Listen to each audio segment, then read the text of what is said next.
Hi everyone, for this video I'd like to talk about my favorite white ink, which is Dr. PH Martin's Bleedproof White.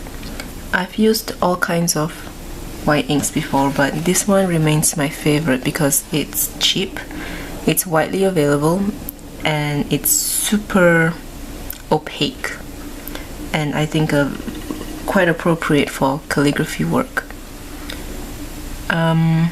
You could buy a bottle like this for like $10 online, but sometimes I find these on sale at like $6, and I stock up on them because, you know, as long as you keep it covered, it doesn't like lose the color or funk up or anything.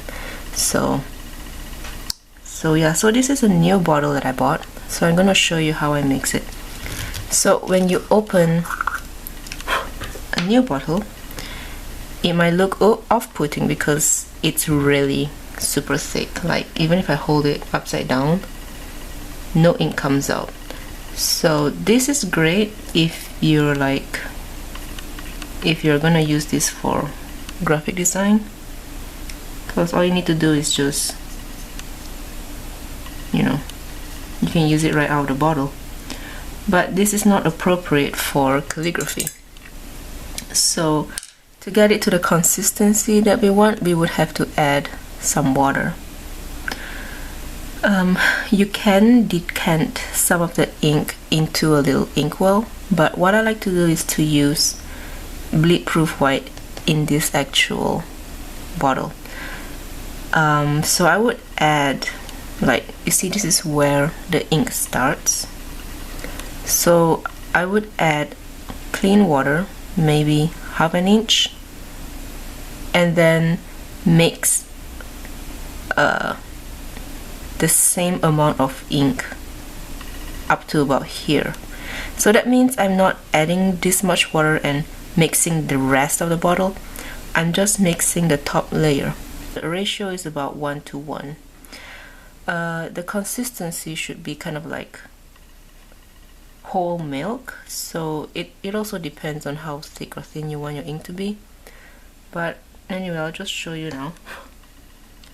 So you could add water using a dropper, which is what I have. That's some water I have. There we go.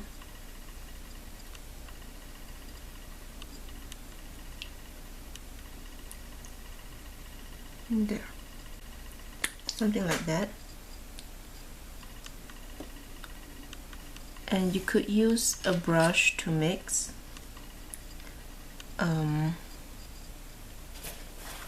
Get a paper towel ready. So I'm gonna mix, as you can see, I hope, maybe this part, the side of the bottle that has ink stuck to it, and you can see that the liquid is getting thicker and thicker. I want it to get, you know, as thick as whole milk. So I'm kind of like scraping the first layer of the ink now. There. That's the consistency I want. There. Kind of like milk. You know, if you screw up, it's okay. You can always mix a little deeper, or if you think you've made it too thick, you can always add more water. So this is kind of how I like it. Let's try it out.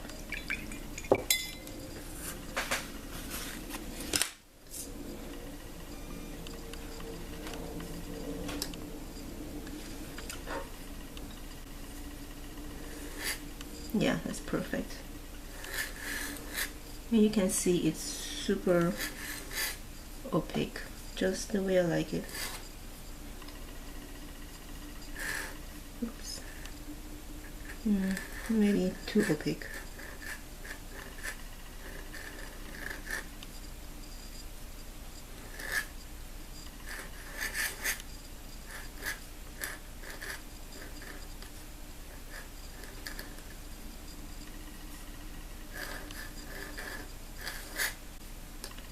You know, I'm gonna show you what happens if I add too much water.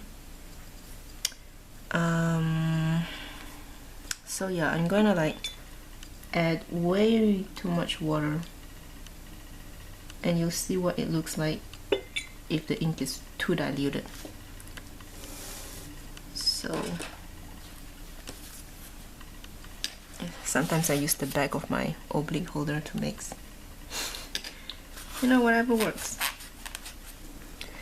This is what happens when Bleedproof white is too thin. There's not enough pigment and it looks too watery. So if that happens, you wanna mix in a little more ink. Now I'm gonna show you what happens when the Bleedproof white is too thick.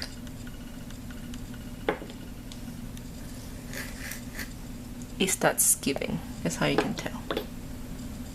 When it's too thick, it doesn't flow well, and that happens, which is so irritating.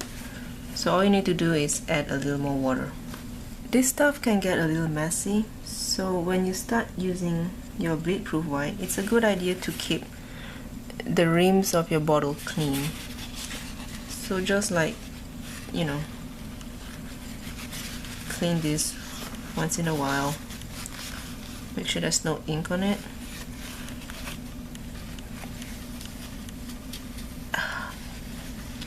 And then you can close the lid easily. And that's how you keep your bottle clean. Gah.